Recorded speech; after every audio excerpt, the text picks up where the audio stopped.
नमस्कार। नेपाल टेलिभिजन समाचारमा स्वागत छ। म श्वेता सिन्हा। म राजेन्द्र राज तिमिल सिन्हा। सुरुमा प्रमुख समाचार। प्रतिनिधि सभाबाट नागरिकता विधेयक फिर्ता, विवादित प्रावधान हटाई नयाँ विधेयक मन्त्री परिषदद्वारा स्वीकृत, सोमबार प्रतिनिधि सभामा पेश गरिने। बलात्कार मुद्दामा हदम्याद बढाउने विषयमा संसदीय समितिमा सहमति जुट्यो। नाबालिग बालिग भएको 3 वर्षपछिसम्म उजुरी दिन सकिने व्यवस्था सिफारिस। सरकारी जग्गा 40 वर्षसम्म भाडामा उपलब्ध गराउन सक्ने कार्यनीति जारी, विभिन्न 4 तहमा सरकारी जग्गा उपलब्ध गराउन सकिने कार्यनीतिको प्रावधान। 1 वर्ष अघि राउटे युवतीमाथि यौन दुर्व्यवहार गर्नेलाई अदालतद्वारा 7 वर्ष कैद र 2 लाख रुपैयाँ जरिवानाको फैसला। अभियुक्तहरू 3 जना कारागारमा सजाय भोग्दै। औद्योगिक सर्वेक्षणको नतिजा सार्वजनिक, देशभरि 60,000 भन्दा बढी उद्योग धन्दा सञ्चालनमा, उद्योगहरूमा करिब 5 लाखलाई रोजगारी प्राप्त। जापानका पूर्व प्रधानमन्त्री सिन्जो आबेको भाषण गर्दा गर्दै गोली हानी हत्या, आक्रमणकारी 41 वर्षीय पुरुष प्रहरी हिरासतमा। र यसै वर्ष आयोजना हुने आइसिसी पुरुष T20 विश्वकप क्रिकेटको ट्रफी नेपाल ल्याइने, विश्वकप ट्रफी आगामी भदौमा नेपाल आइपुग्ने।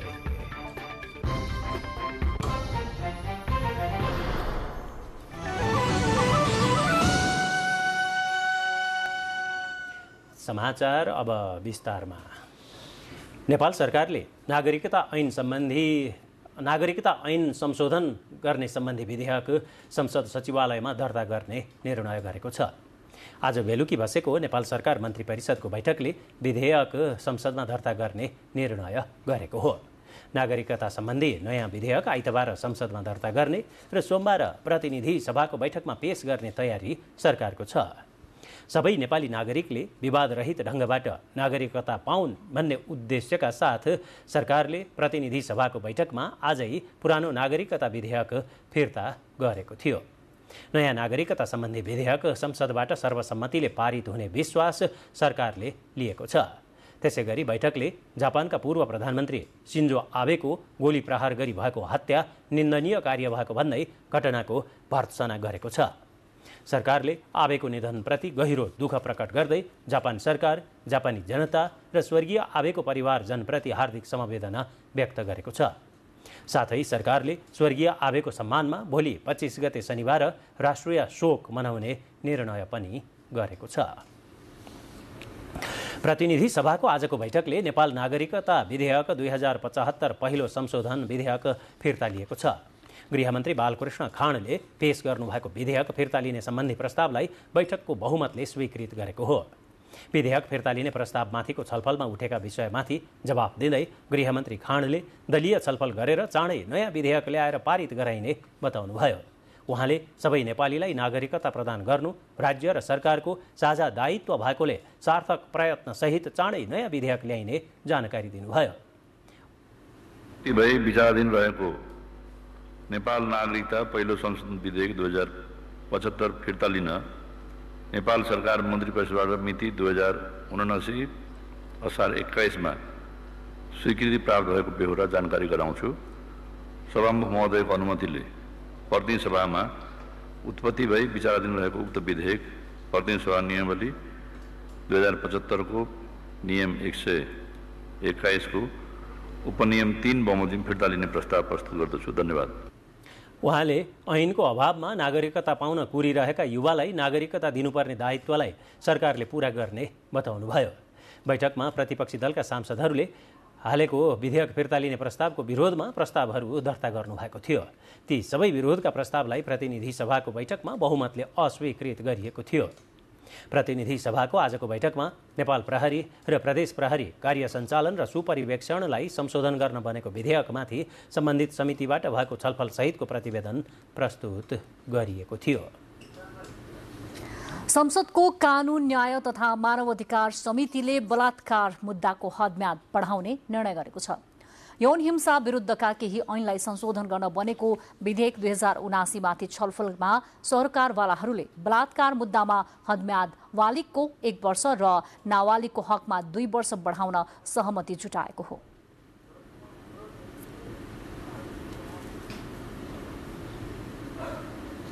त्यहाँ एउटा कुर्सी राख्नु न। हेलो त्यहाँ राख्नु त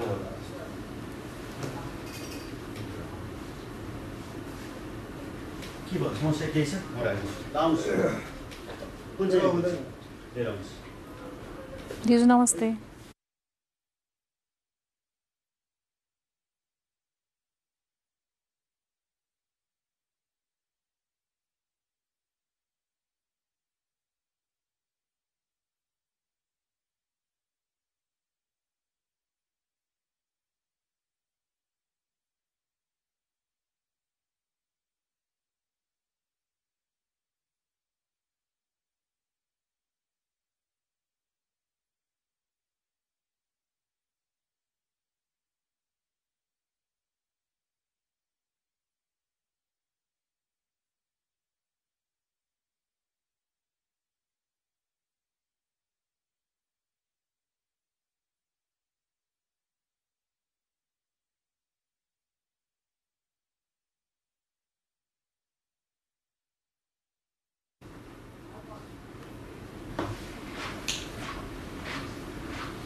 हामी आज हद म्याद बढाउने सम्बन्धमा सहमति जुटेको छ र यस सम्बन्धमा हामी आजको यस समाचार बुलेटिनमा थप कुराकानी पनि विस्तृतमा गर्नेछौँ। तर अहिले भने फरक प्रसङ्गतर्फ लाग्छौँ। सङ्खुवासभाको चैनपुर नगरपालिका 10 दुम्कटामा मलामी बोकेको ट्र्याक्टर दुर्घटना हुँदा दुईजनाको मृत्यु भएको छ भने 42 जना घाइते भएका छन्। खाँदबारी लेगुवा सडक खण्ड स्थित चैनपुर 10 दुम्कटामा मलामी बोकेको ट्र्याक्टर दुर्घटनामा चैनपुर नगरपालिकाका 24 वर्षीय गंगा बहादुर तामाङ र 46 वर्षीय केशव कार्कीको मृत्यु भएको जिल्ला प्रहरी कार्यालय सङ्खुवासभाका प्रहरी निरीक्षक सरोज खनालले जानकारी दिनुभएको छ।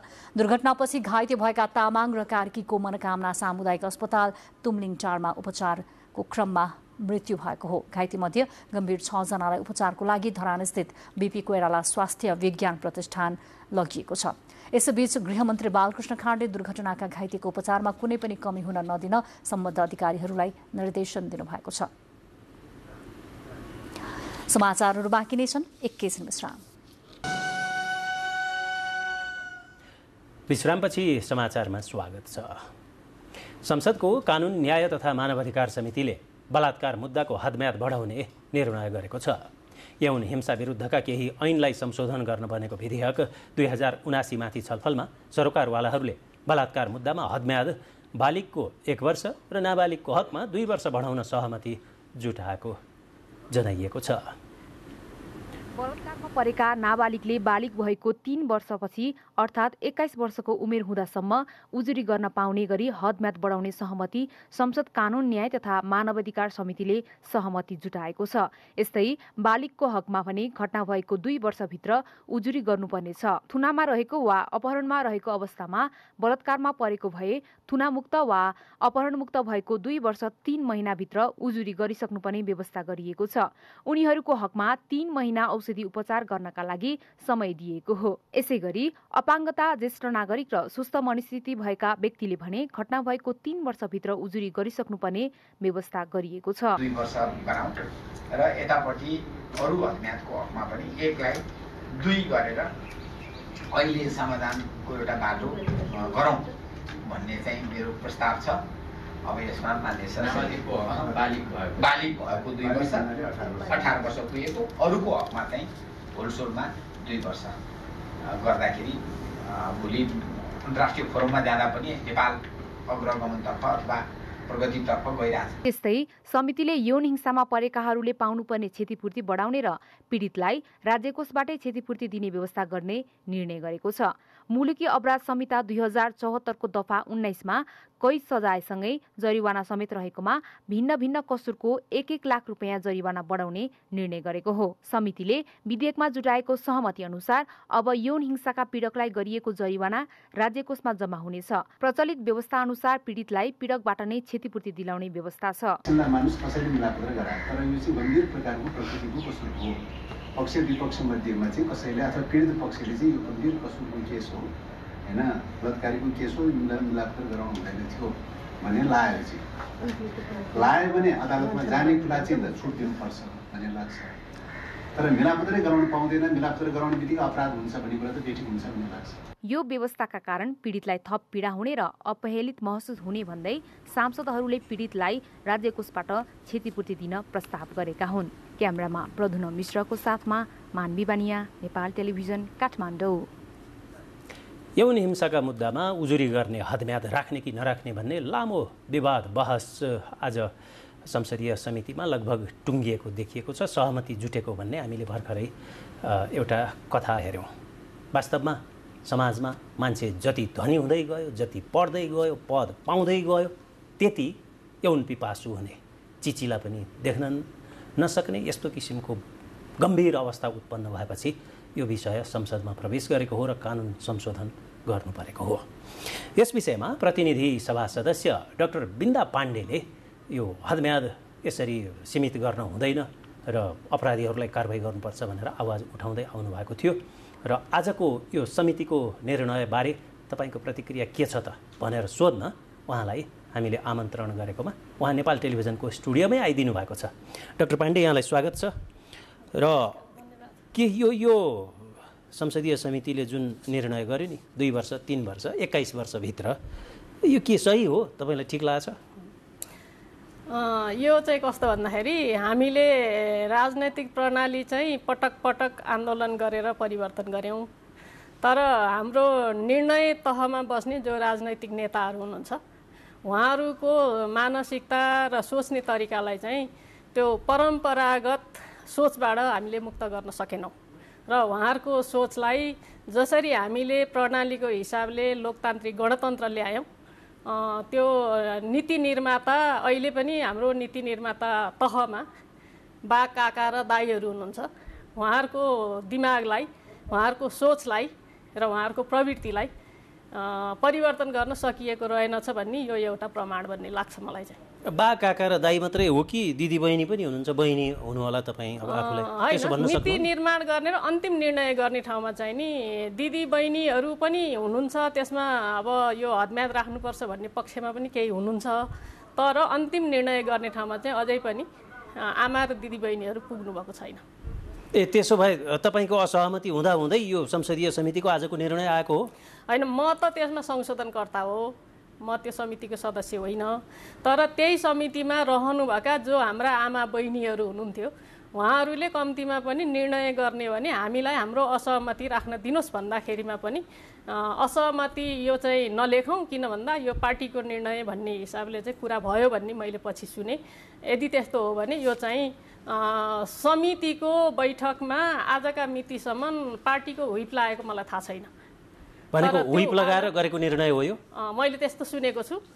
म निर्णय गर्ने ठाउँमा म थिइनँ, तर मैले सुन्दाखेरि अब केही साथीहरूले ठिकै छ तपाईँहरू बहुमतले निर्णय गर्नुहोस्, हाम्रो मत हदम्याद राखिनु हुँदैन भन्ने हिसाबबाट चाहिँ हाम्रो फरक मत राख्छौँ भन्दाखेरिमा पनि त्यो दिइएन भन्ने चाहिँ मैले सुनेको छु। भनेपछि तपाईँको भनाइ चाहिँ बलात्कृत हुनुपर्ने महिला, तर संसदीय समितिमा या नीति निर्माणमा अन्तिम निर्णय पुरुषको निर्णय भयो। महिलाको बलात्कार सम्बन्धी विषयमा महिलाको अनुभूतिहरू त्यहाँ प्रतिबिम्बित हुन पाएन, सुनवाई भएन। त्यसमा महिलाको मात्रै यो सवाल होइन, किन भन्दा आमा भनेको महिलाको मात्रै होइन, श्रीमती महिलाको होइन, छोरी र बहिनी भनेको महिलाको मात्रै होइन। त्यसले गर्दाखेरि हामीले समितिमा छलफल गरिराख्दाखेरिमा र त्यस पछाडि चाहिँ त्यहाँ संशोधन राखी छोड्दाखेरिमा सदनमा बोलिराख्दाखेरिमा थुप्रै पुरुष साथीहरूले पनि अब यो हदम्याद भन्ने कुरो हटाउनुपर्छ भनेर भन्नुभएको थियो र जसले जो पीडित प्रभावितहरूलाई काउन्सिलिङ दिने, उपचार गर्ने डाक्टर साहबहरू, मनोविमर्शकर्ताहरूलाई पनि ल्याएर हामीले समितिमा उहाँहरूका कुराहरू सुन्यौँ। उहाँहरू पनि हदम्याद राख्ने कुरा भनेको न्यायको ढोका बन्द गर्ने कुरा हो, त्यसले गर्दाखेरि हदम्याद राख्ने कुरा हामीलाई उचित लाग्दैन, अन्तिम निर्णय त तपाईँहरूकै हो माननीयजीहरू भनेर उहाँहरूले जानुभएको हो। भनेपछि अब यो के फरक होला? अहिले जुन समितिले सिफारिस गर्यो एउटा निर्णय प्रतिनिधि सभामा गएर पारित हुँदासम्म चाहिँ फरक आउला? फुल हाउसले हुबहु पारित गर्ला त होइन, फुल हाउसमा त अब के अरे हुइप पनि लाग्छ होइन। अब हुइप नलाग्ने ठाउँमा त हुइप लाग्यो भन्ने खालको कुरो भइसकेपछि हुइप लाग्ने ठाउँमा त अब हुइप नै लगाउनु होला। तर एउटा कुरा चाहिँ नि के उहाँहरूले होइन ख्याल गर्नुपर्छ भने अहिले उहाँहरूको शासन सत्ता हुन्जेलसम्म होइन बा काका र दाईहरूले हुइप लगाउँदै गर्नु होला। तर हामीले यो बिचमा थुप्रै चाहिँ नि यो लोकतान्त्रिक गणतन्त्र आइसके पछाडिका युवा पुस्ताहरूसँग पनि हामीले छलफल गरेका थियौँ र यो लोकतान्त्रिक गणतन्त्रका जुन युवा पुस्ताहरू छन् त्यसमा महिला र पुरुष भन्ने छैन। अधिकांशको भनेको चाहिँ हदम्याद राख्ने भनेको न्यायको ढोका बन्द गर्ने कुरा हो।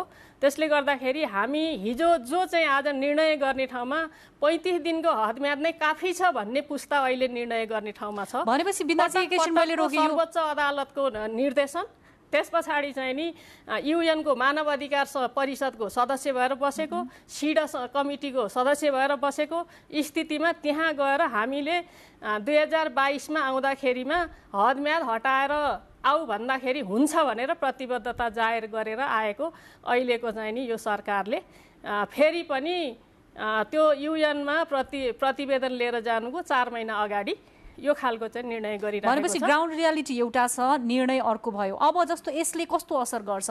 जस्तो अस्ति पनि एउटा जुन घटना भयो 8 वर्षपछि मात्र बाहिर आएको छ, यही घटनाले गर्दा हदम्यादको विषय पनि उठेको थियो। अब यो हदम्याद सीमित गर्दाखेरि यसले कस्तो इम्प्याक्ट गर्न सक्छ? एक हिसाबले त बलात्कारीलाई उन्मुक्ति नै दिएको हो नि। यसमा एउटा कुरा चाहिँ म के कुरो यहाँलाई आग्रह गर्न चाहन्छु भने यो चाहिँ अस्तिको एउटा केस आएपछि मात्रै हदम्यादको कुरा उठेको होइन। 2060 सालदेखि नै हदम्यादको बारेमा सर्वोच्चमा मुद्दाहरू परेका थिए।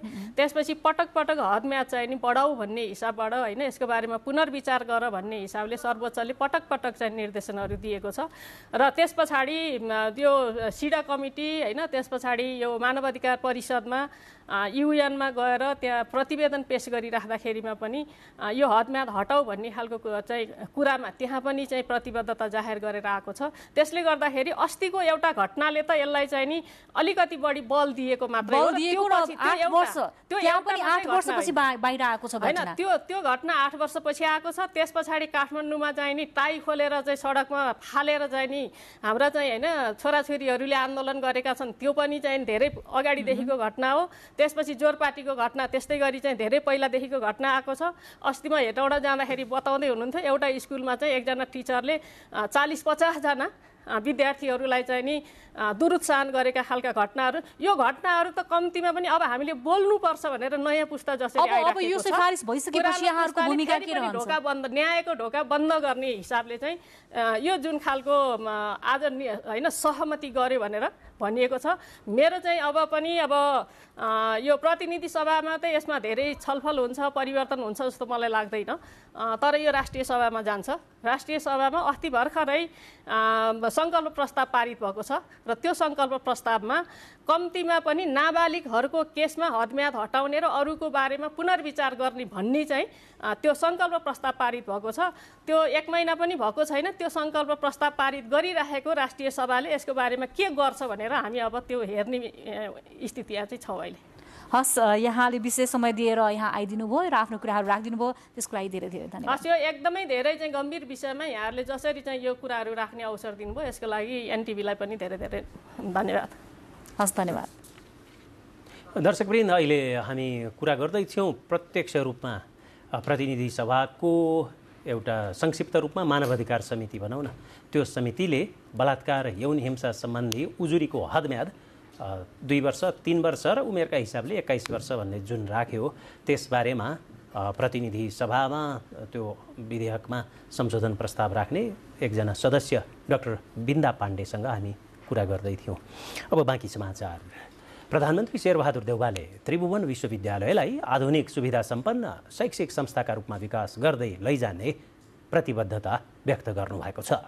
विश्वविद्यालयको 63औं वार्षिक दिवसका अवसरमा प्रधानमन्त्री तथा विश्वविद्यालयका कुलपति एवं विश्वविद्यालय सभाका अध्यक्ष देउवाले आगामी वर्षको बजेट तथा कार्यक्रमले त्रिभुवन विश्वविद्यालयको प्राज्ञिक स्तरलाई उकास्न तथा विभिन्न भौतिक सुधार मार्फत विश्वविद्यालयलाई आधुनिक सुविधा सम्पन्न शैक्षिक संस्थाका रूपमा विकास गर्दै लैजाने बताउनु भएको हो। समाजका सबै वर्ग र समुदायले सहज र सुलभ रूपमा उच्च शिक्षा प्राप्त गरी समाजका लागि उपयोग गर्न सक्ने वातावरण निर्माण गर्नु राष्ट्रिय दायित्व भएको प्रधानमन्त्रीको भनाइ छ। अन्तर्राष्ट्रिय बजारमा प्रतिस्पर्धा गर्न सक्ने गुणस्तरीय जनशक्ति उत्पादन गर्ने गरी यसका प्राज्ञिक कार्यक्रमलाई थप सुधार र परिमार्जन गर्दै अघि बढ्नु आवश्यक रहेको प्रधानमन्त्रीले बताउनुभयो। प्रमुख प्रतिपक्षी नेकपा एमालेका अध्यक्ष केपी शर्मा ओलीले वर्तमान गठबन्धन सरकार बनेपछि एउटा पनि राम्रो काम नभएको टिप्पणी गर्नुभएको छ।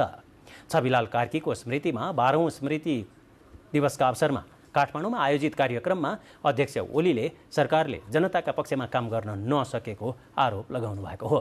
उहाँले नेकपा माओवादी केन्द्रका अध्यक्ष प्रचण्डले क्रान्तिको सपना देखाएर प्रचण्ड पथका नाममा आफ्नो स्वार्थ सेकेको आरोप लगाउनुभयो।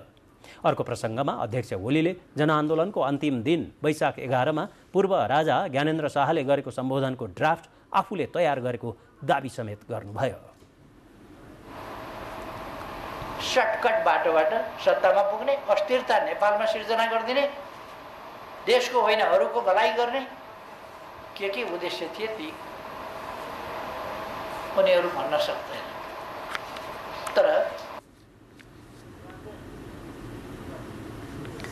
सञ्चार तथा सूचना प्रविधि मन्त्री ज्ञानेन्द्र बहादुर कार्कीले देशको भौगोलिक विविधता र विभिन्न भाषालाई राष्ट्रिय पुँजीको रूपमा विकास गरेर तराई, पहाड र हिमालको अन्तर्सम्बन्धलाई अझ सुदृढ गर्न आवश्यक रहेको बताउनु भएको छ। आज रेडियो नेपालले आयोजना गरेको प्रसारण निर्देशिका शैली पुस्तकको विमोचन गर्नुहुँदै मन्त्री कार्कीले मुलुकमा रहेको जातीय सद्भावलाई समृद्ध बनाएर देशको विकासमा टेवा पुर्याउनु पर्नेमा जोड दिनुभएको हो। रेडियो नेपालले आयोजना गरेको समावेशिता तालिम समापन गरिएको थियो। कार्यक्रममा रेडियोले प्रसारण हुने सामग्रीहरूलाई समावेशी बनाउनका लागि त्यसको उत्पादन र प्रसारण सम्बन्धी तालिमको आयोजना गरेको थियो।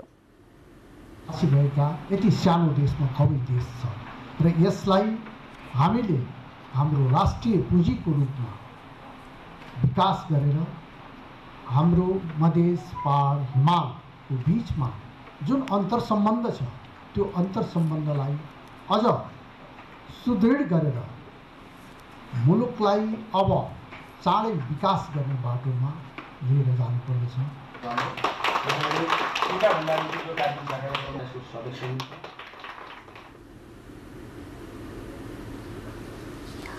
नेपाली कांग्रेस बागमती प्रदेशले गठबन्धन बीच विभिन्न विषयमा भएको सहमति कार्यान्वयनका लागि पार्टीको ध्यान आकर्षण गराउने भएको छ।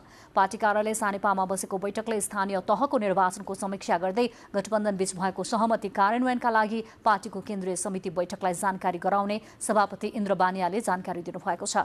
त्यस्तै आगामी निर्वाचनमा गठबन्धन बीच तालमेल गर्दा खुलस्त छलफल हुनुपर्ने बागमती प्रदेशले जनाएको छ। सभापति बानियाले गठबन्धनको पूर्व सहमति अनुसार बागमती प्रदेशमा चुनावी सरकारको नेतृत्व कांग्रेसले गर्ने विषय कार्यान्वयन हुनुपर्ने बताउनुभयो। समीक्षा त्यसपछि भावी प्रदेश र प्रतिनिधि सभाको चाहिँ निर्वाचनको चाहिँ कार्यदिशा कसरी जाने भन्ने विषयको एउटा कुरा छ भने अर्को सहमति गठबन्धन सरकारको बीचमा भएको सहमतिको बारेमा कार्यान्वयन नभएको बारेमा त्यसको बारेमा एजेन्डा छ। उहाँले समाजवादीले सहमति कार्यान्वयन नभई कांग्रेस बागमती प्रदेशले समाजवादीसँग सहकार्य गर्न बाध्य नहुने स्पष्ट पार्नुभयो। असार 12 गतेदेखि अवरुद्ध कर्णाली प्रदेश सभाको बैठक आजबाट सञ्चालन भएको छ। प्रदेश सभाका सभामुख राजबहादुर शाहीको संयोजकत्वमा बसेको सर्वदलीय बैठकमा 4 बुँदे सहमति गरेसँगै प्रदेश सभाको अवरोध हटेको हो। सर्वदलीय बैठकमा मुख्यमन्त्री रोजगार कार्यक्रमको सम्बन्धमा प्रस्तावित योजनाहरू एकमुष्ट रूपमा फिर्ता लिने, विनियोजन भएको रकम यथावत राखी साउन मसान्तसम्म कार्यविधि सम्मत योजनाहरू छनौट गरिसक्नुपर्ने लगायतका विषयमा सहमति भएको छ। राजनैतिक दलहरूबीच 4 बुँदे सहमतिसँगै आजबाट कर्णाली प्रदेश सभा बैठकमा आगामी आर्थिक वर्षको बजेटमाथि पनि छलफल सुरु भएको छ। समाचारहरू बाँकी नै छन्, एकैछिन विश्राम। विश्रामपछि समाचारमा स्वागत छ। विराटनगर महानगरपालिकाकी तत्कालीन उपप्रमुख इन्दिरा कार्कीले भ्रष्टाचार गरेको भन्दै अख्तियार दुरुपयोग अनुसन्धान आयोगले विशेष अदालतमा आरोपपत्र दायर गरेको छ। प्रमुख प्रशासकीय अधिकृत एकदेव अधिकारी, इन्जिनियर, वडाध्यक्ष र उपभोक्ता समितिका अध्यक्ष समेत 9 जना विरुद्ध गैरकानुनी लाभ तथा सरकारलाई हानि पुर्याई भ्रष्टाचार गरेको आरोप लगाइएको छ। ज्यामीद्वारा गर्नुपर्ने माटो भर्ने काम रोलर मेसिनद्वारा गरेको जानकारी हुँदा समेत माटो फिलिङको काम ज्यामीद्वारा गरेको भनी तयार गरिएको गलत मूल्याङ्कन गराई जाँचपास तथा फरफारक गरी पालिकालाई आर्थिक नोक्सानी पुर्याएको आरोपपत्रमा उल्लेख छ। अख्तियार दुरुपयोग अनुसन्धान आयोगले आरोपितहरूबाट 5,08,670 रुपैयाँ असुल गरी कैद गर्न समेत माग गरेको छ। त्यसै गरी डिभिजन कार्यालय चितवनका तत्कालीन रेन्जर जगदीप गौतम र मालपोत कार्यालय ताप्लेजुङमा कार्यरत मालपोत अधिकृत लेखा पनेरू महत विरुद्ध घुस लिएको आरोपपत्र दायर गरिएको अख्तियार दुरुपयोग अनुसन्धान आयोगले जनाएको छ। राष्ट्रपति विद्यादेवी भण्डारीले सरकारको सिफारिसमा विभिन्न 3 देशका लागि नेपालको आवासीय राजदूत पदमा नियुक्त गर्नुभएको छ। राष्ट्रपति भण्डारीले ओमान, साउदी अरेबिया र श्रीलङ्काका लागि आवासीय राजदूतहरू नियुक्त गर्नुभएको हो। उहाँले डोरनाथ अर्याललाई ओमान, नवराज सुवेदीलाई साउदी अरेबिया र वासुदेव मिश्रलाई श्रीलङ्काका लागि राजदूत नियुक्त गर्नुभएको राष्ट्रपतिको कार्यालयले विज्ञप्ति मार्फत जनाएको हो। सरकारले सरकारी स्वामित्वमा रहेका जग्गा 40 वर्षसम्म लिजमा उपलब्ध गराउन सक्ने नयाँ कानुनी प्रबन्ध गरेको छ। राजपत्रमा सूचना प्रकाशित गरेर सरकारी जग्गा दर्ता, उपयोग तथा लिजमा उपलब्ध गराउने सम्बन्धी कार्यनीति 2079 जारी गर्दै विभिन्न 4 तहमा त्यस्तो जग्गा उपलब्ध गराउन लागि हो। कार्यनीति अनुसार विदेशी कूटनीतिक नियोग तथा संयुक्त राष्ट्रसङ्घका निकाय, नेपाल पक्ष रहेका अन्तर सरकारी संगठन, प्रदेश सरकार वा स्थानीय तह अन्तर्गत स्थापना भएका विश्वविद्यालय, बोर्ड, समिति वा अन्य स्वायत्त संस्था, प्रचलित कानून बमोजिम नेपाल सरकार, प्रदेश सरकार वा स्थानीय तहमा दर्ता भएका कुनै पनि संस्था वा व्यक्तिले सरकारी जग्गा उपभोग गर्न पाउनेछन्। सरकारको नाममा दर्ता श्रेष्ठता कायम नभएका जग्गा सरकारको नाममा दर्ता भएपछि मात्रै लिजमा उपलब्ध गराइनेछ। सरकारले त्यस्ता जग्गा अल्पकालीन रूपमा 5 वर्ष, मध्यकालीन रूपमा 15 वर्ष र दीर्घकालीन रूपमा 40 वर्षसम्म लिजमा उपलब्ध हुनेछ। कुनै सरकारी जग्गा लिजमा लिई उपयोग गर्न चाहने व्यक्ति, संस्था वा निकायले 5,000 निवेदन दस्तुर सहित निवेदन दिनुपर्नेछ। जग्गा लिजमा लिनुपर्नका कारण र कार्य योजना पेश गर्नुपर्ने कार्यविधिमा प्रबन्ध गरिएको छ। 1 वर्ष अघि राउटे युवतीमाथि यौन दुर्व्यवहार गर्नेलाई जिल्ला अदालत सुर्खेतले 7 वर्ष कैद र 2 लाख रुपैयाँ जरिवानाको फैसला गरेको छ। जिल्ला न्यायाधीश राजेन्द्र कुमार आचार्यको इजलासले यौन दुर्व्यवहार गर्ने चौमन घरती मगर र भूपेन्द्र बुढा मगरलाई 7 वर्ष कैद र जनही 2 लाख रुपैयाँ जरिवाना तोकेको हो। उनीहरूले पीडित राहत कोषमा जनही 8,000 रुपैयाँ जम्मा गर्नुपर्नेछ। होटल सञ्चालक मनबहादुर पुनलाई 3 वर्ष 6 महिना कैद र 1 लाख रुपैयाँ जरिवाना तोकिएको छ भने 4,000 रुपैयाँ पीडित राहत कोषमा जम्मा गर्नुपर्ने अदालतले फैसला गरेको छ। जेल सजाय र जरिवाना तोकिएका तीनैजना गत असारदेखि नै पूर्वपक्षका लागि कारागारमा राखिएका छन्। उनीहरूलाई 2078 जेठ 23 गते प्रहरीले पक्राउ गरेको थियो। मनबहादुरले सञ्चालन गरेको बोटे चौरको शुभकामना होटलमा जेठ 21 गते राति 9 बजे राउटे युवतीमाथि यौन हिंसा भएको दृश्य सार्वजनिक भएपछि पीडकहरू विरुद्ध मुद्दा चलाइएको थियो। बुलेटिनमा प्रमुख समाचार पुनः एकपटक। प्रतिनिधि सभाबाट नागरिकता विधेयक फिर्ता, विवादित प्रावधान हटाई नयाँ विधेयक मन्त्री परिषदद्वारा स्वीकृत, सोमबार प्रतिनिधि सभामा पेश गरिने। बलात्कार मुद्दामा हदम्याद बढाउने विषयमा संसदीय समितिमा सहमति जुट्यो। नाबालिग बालिग भएको 3 वर्षपछिसम्म उजुरी दिन सकिने व्यवस्था सिफारिस। सरकारी जग्गा 40 वर्षसम्म लिजमा उपलब्ध गराउन सक्ने कार्यनीति जारी, विभिन्न 4 तहमा सरकारी जग्गा उपलब्ध गराउन सकिने कार्यनीतिको प्रावधान। 1 वर्ष अघि राउटे युवतीमाथि यौन दुर्व्यवहार गर्नेलाई अदालतद्वारा 7 वर्ष कैद र 2 लाख रुपैयाँ जरिवानाको फैसला। आरोपितहरू 3 जना कारागारमा सजाय भोग्दै। औद्योगिक सर्वेक्षणको नतिजा सार्वजनिक, देशभरि 60,000 भन्दा बढी उद्योग धन्दा सञ्चालनमा, उद्योगहरूमा करिब 5 लाखलाई रोजगारी प्राप्त।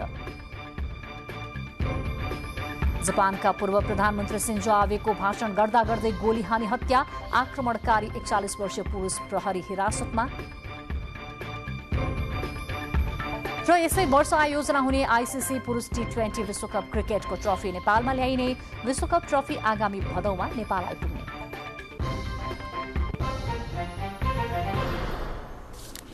कोरोना संक्रमणको परीक्षण गर्दा पछिल्लो 24 घण्टामा नेपालमा थप 98 जनामा कोरोना भाइरसको संक्रमण पुष्टि भएको छ। स्वास्थ्य तथा जनसङ्ख्या मन्त्रालयका अनुसार 2154 परीक्षणमा 98 जनामा सङ्क्रमण फेला परेको हो, जसमध्ये 1061 जनाको PCR परीक्षण गर्दा 83 जना र 1093 जनाको एन्टिजेन परीक्षण गर्दा 15 जना गरी 98 जनामा सङ्क्रमण देखिएको मन्त्रालयले उल्लेख गरेको छ। यो अवधिमा 27 जना सङ्क्रमणमुक्त भएका छन्। नेपालमा कोरोना भाइरसको सक्रिय सङ्क्रमितको सङ्ख्या अहिले 564 पुगिसकेको छ। कोरोना सङ्क्रमणबाट पछिल्लो 24 घण्टामा मृत्यु हुनेको सङ्ख्या 0 रहेको छ। नेपाल आदिवासी जनजाति पत्रकार महासङ्घ फोनिज युकेको यस वर्षको पत्रकारिता पुरस्कार नेपालका 2 जना पत्रकारलाई प्रदान गरिएको छ। पुरस्कार ब्रिटिस ब्रडकास्टिङ सर्भिस युकेमा कार्यरत निलिफा सुब्बा र काठमाडौँ पोस्टका टिकाराम प्रधानलाई प्रदान गरिएको हो।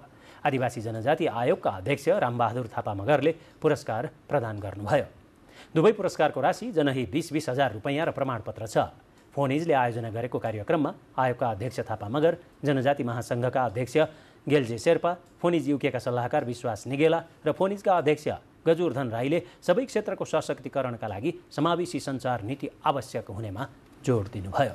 सो पुरस्कार पत्रकारिता क्षेत्रमा योगदान दिने आदिवासी जनजाति पत्रकारलाई वर्षेनी प्रदान गरिँदै आएको छ। अब अन्तर्राष्ट्रिय चर्चा। गोली प्रहार भएपछि गम्भीर घाइते जापानका पूर्व प्रधानमन्त्री आबेको निधन भएको जापानी सञ्चार माध्यमहरूले जनाएका छन्। उहाँ 67 वर्षका हुनुहुन्थ्यो। आक्रमणकारी 41 वर्षीय पुरुष रहेको बताइएको छ र उनलाई पक्राउ गरिएको छ।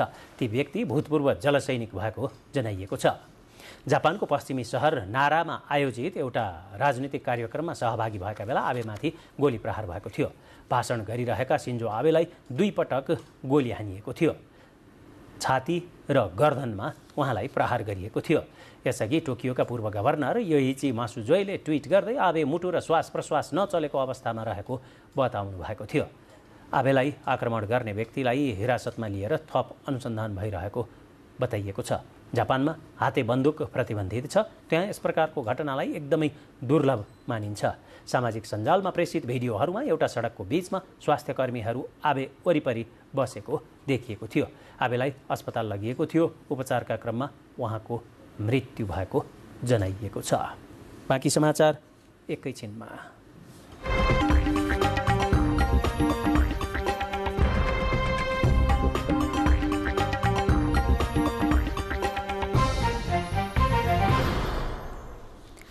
अब आर्थिक समाचार।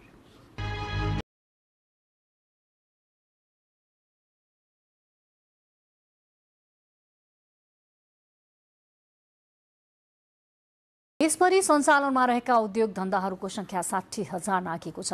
केन्द्रीय तथ्याङ्क विभागले राष्ट्रिय औद्योगिक सर्वेक्षण 2076 सार्वजनिक गर्दै ती उद्योगहरूले वार्षिक रूपमा 12 खर्ब रुपैयाँ भन्दा बढी मूल्यको वस्तु तथा सेवा उत्पादन गरेको र 5 लाख मानिसलाई रोजगारी दिएको जानकारी दिएको हो। नेपालमा 2076 सालसम्म 60,000 भन्दा बढी उद्योग सञ्चालनमा रहेका छन्। ती उद्योगहरूमा 4,91,227 जना व्यक्तिले रोजगारी पाएका छन् भने यसबाट उद्योगहरूले वार्षिक 1,07,79 करोड रुपैयाँ तलबका लागि भुक्तानी गर्ने गरेका छन्। केन्द्रीय तथ्याङ्क विभागले सार्वजनिक गरेको 11औं राष्ट्रिय औद्योगिक सर्वेक्षण 2076 ले नेपालमा सबैभन्दा बढी उत्पादन क्षेत्रका उद्योगहरू रहेको र सबैभन्दा बढी खर्च पनि यिनै क्षेत्रका उद्योगहरूले गरेको देखाएको छ। उद्योगहरूले करिब 8 खर्ब 46 अर्ब 66 करोड रुपैयाँ लागतको रूपमा खर्च गरेको, त्यसबाट 12 खर्ब 1 अर्ब 17 करोड बराबरको वस्तु तथा सेवा उत्पादन गरेको पनि केन्द्रीय तथ्याङ्क विभागले जनाएको छ। नमुना छनौट विधि हामीले दुईटै प्रयोग गरेका थियौँ। 100% इन्युमरेसन प्लस स्याम्पलिङ दुईटै मेथड प्रयोग गरेका थियौँ भने स्याम्पलिङ फ्रेमको रूपमा, स्याम्पलिङ फ्रेम भनेको चाहिँ एउटा टोटल इस्टाब्लिसमेन्टको लिस्ट हुन्छ। त्यो लिस्टबाट हामीले स्याम्पल छनौट गर्छौँ, नमुना छनौट गर्छौँ। त्यो लिस्ट चाहिँ कहाँबाट प्राप्त भयो त भन्दाखेरि यहाँलाई थाहा छ, आर्थिक वर्ष 2075-76मा हामीले चाहिँ राष्ट्रिय आर्थिक गणना सम्पन्न गरेका थियौँ। त्यो राष्ट्रिय आर्थिक गणनाबाट चाहिँ त्यो चाहिँ उद्योग प्रतिष्ठानको सूची चाहिँ हामीले त्यहाँबाट लियौँ र त्यो सूचीको आधारमा चाहिँ हामीले एउटा चाहिँ तथ्याङ्कीय विधि प्रयोग गरेर हामीले चाहिँ नमुना सर्वेक्षणहरू स्याम्पलिङहरू गरेको हो र त्यसको आधारमा चाहिँ हामीले चाहिँ यो नतिजाहरू अहिले हामी निकाल्दैछौँ। औद्योगिक सर्वेक्षण 2076 फागुनबाट सुरु गरिएको भए पनि त्यस वर्षको चैत महिनादेखि देखिएको कोरोनाको संक्रमण र लकडाउनले असर पुर्यायो। कोभिडको संक्रमण घटेपछि 2077 असोजबाट फेरि सुरु गरिएको सर्वेक्षणको काम भने 2078 असार मसान्तमा सकिएको हो। सर्वेक्षणमा खानी तथा उत्खनन, औद्योगिक उत्पादन, विद्युत, ग्यास, बाप तथा वातानुकूलित सेवा र पानीको आपूर्ति, ढल निकास फोहोर व्यवस्थापन गरी 4वटा क्षेत्रलाई समेटिएको छ। विभागले विक्रम सम्वत 2022 सालमा पहिलो पटक औद्योगिक सर्वेक्षण गरेको र यो सर्वेक्षण प्रत्येक 5-5 वर्षमा हुँदै आएको छ। क्यामेरामा विनिता रिजालका साथ एलिजा उप्रेती, नेपाल टेलिभिजन, काठमाडौँ।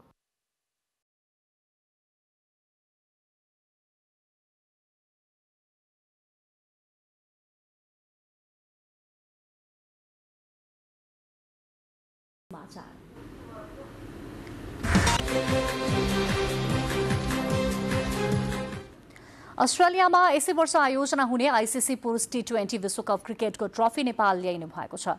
अन्तर्राष्ट्रिय क्रिकेट परिषद आईसीसीले आज प्रेस विज्ञप्तिबाट विश्व भ्रमणको दौरान विश्वकप ट्रफी नेपाल ल्याइने जानकारी गराएको छ। विश्वकप ट्रफी आगामी भदौमा नेपाल आइपुग्नेछ। आईसीसीले जनाएअनुसार विश्वकप ट्रफी भदौ 14 र 15 गते अर्थात् अगस्त 30 र 31 तारिखमा काठमाडौँमा राखिनेछ। उक्त दिन समर्थकहरूले ट्रफी हेर्न र ट्रफीसँग तस्बिर खिचाउन पाउनेछन्। क्रिकेटको विश्वकप ट्रफी नेपालमा दोस्रो पटक ल्याउन लागि हो। यसअघि 2018मा विश्वकप ट्रफी नेपाल ल्याइएको थियो। विश्वकपको 100 दिने ट्रफी टुर आजबाट सुरु भएको छ। ट्रफी विश्वको 13 राष्ट्रको 35 स्थानमा प्रदर्शनमा राखिनेछ। T20 विश्वकप 2022 सुरु हुनु अब 100 दिन मात्र बाँकी छ। अस्ट्रेलियाको 7 शहरमा आयोजना हुने विश्वकप अक्टोबर 16 देखि नोभेम्बर 13 तारिकसम्म हुनेछ। विश्वकपमा 16 राष्ट्रले उपाधिका लागि प्रतिस्पर्धा गर्नेछन्। खेलकुद समाचारका साथमा सावित्री कञ्चनजङ्घा अगरबत्ती, सुभाषको बहार, धमाकेदार उपहार, रु 50 सम्मको आकर्षक उपहार।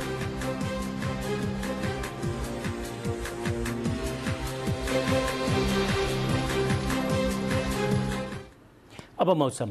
देशभर आज राति सामान्यदेखि पूर्ण बदली रही धेरै ठाउँमा मेघ गर्जन सहित हल्कादेखि मध्यम वर्षा हुन सक्ने र प्रदेश नम्बर 1 मध्य प्रदेशका केही ठाउँमा भीषण वर्षा समेत हुन सक्ने मौसम पूर्वानुमान महाशाखाले जनाएको छ। काठमाडौँमा आज राति न्यूनतम तापक्रम 19 र 21 डिग्री सेल्सियस बीच तथा भोलि दिउँसो अधिकतम तापक्रम 29 र 31 डिग्री सेल्सियस बीच रहने अनुमान छ। अब मौसम सम्बन्धी थप विवरण तालिकामा।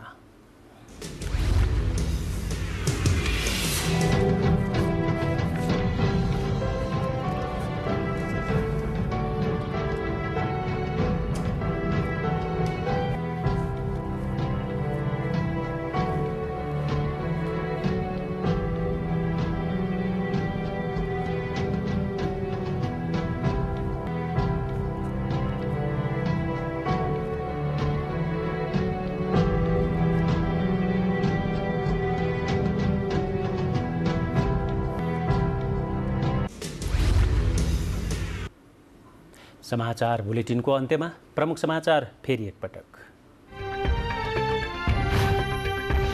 प्रतिनिधि सभाबाट नागरिकता विधेयक फिर्ता, विवादित प्रावधान हटाई नयाँ विधेयक मन्त्री परिषदद्वारा स्वीकृत, सोमबार प्रतिनिधि सभामा पेश गरिने। बलात्कार मुद्दामा हदम्याद बढाउने विषयमा संसदीय समितिमा सहमति जुट्यो। नाबालिग बालिग भएको 3 वर्षपछिसम्म उजुरी दिन सकिने व्यवस्था सिफारिस। सरकारी जग्गा 40 वर्षसम्म भाडामा उपलब्ध गराउन सक्ने कार्यनीति जारी, विभिन्न 4 तहमा सरकारी जग्गा उपलब्ध गराउन सकिने कार्यनीतिको प्रावधान। 1 वर्ष अघि राउटे युवतीमाथि यौन दुर्व्यवहार गर्नेलाई अदालतद्वारा 7 वर्ष कैद र 2 लाख रुपैयाँ जरिवानाको फैसला, आरोपितहरू 3 जना कारागारमा सजाय भोग्दै। औद्योगिक सर्वेक्षणको नतिजा सार्वजनिक, देशभरि 60,000 भन्दा बढी उद्योग धन्दा सञ्चालनमा, उद्योगहरूमा करिब 5 लाखलाई रोजगारी प्राप्त। जापानका पूर्व प्रधानमन्त्री सिन्जो आबेको भाषण गर्दा गर्दै गोली हानी हत्या, आक्रमणकारी 41 वर्षीय पुरुष प्रहरी हिरासतमा।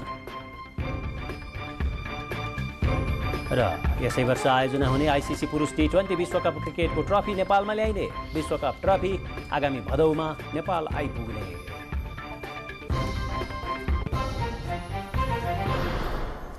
समाचारको सिलसिला यति नै। बिदा दिनुहोस्। नमस्कार। नमस्कार।